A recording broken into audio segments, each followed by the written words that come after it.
mwibutse iby'iyi minsi duhagazemo, ibimenyetso byo kugaruka umwami wacu Yesu Kristo.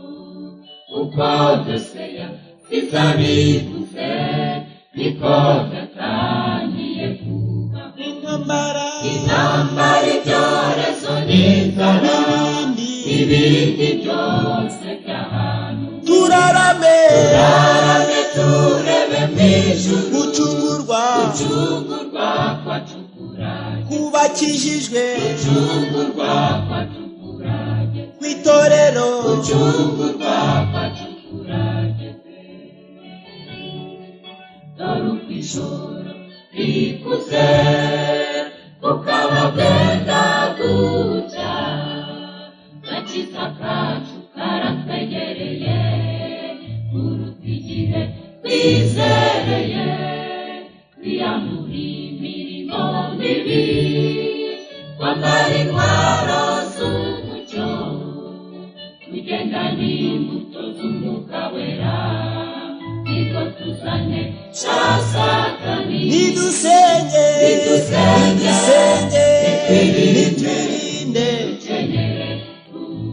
baririmbyi dusenge nitwirinde, bakristo dusenge nitwirinde.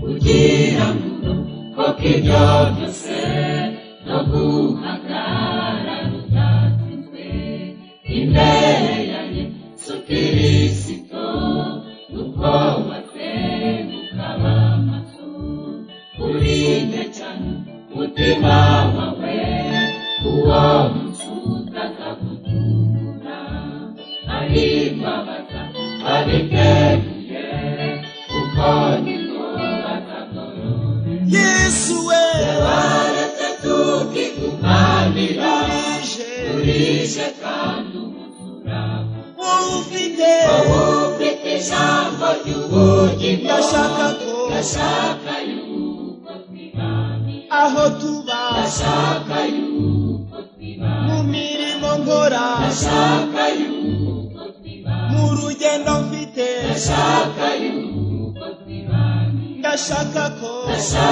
yuko twibanira mu ntambara ndwana, ndashaka yuko twibanira. Dore uko ijoro rikuze bukaba bwenda gucya, gakiza kacu karatwegereye kuruta igihe twizereye. Twiyambura imirimo mibi, twambara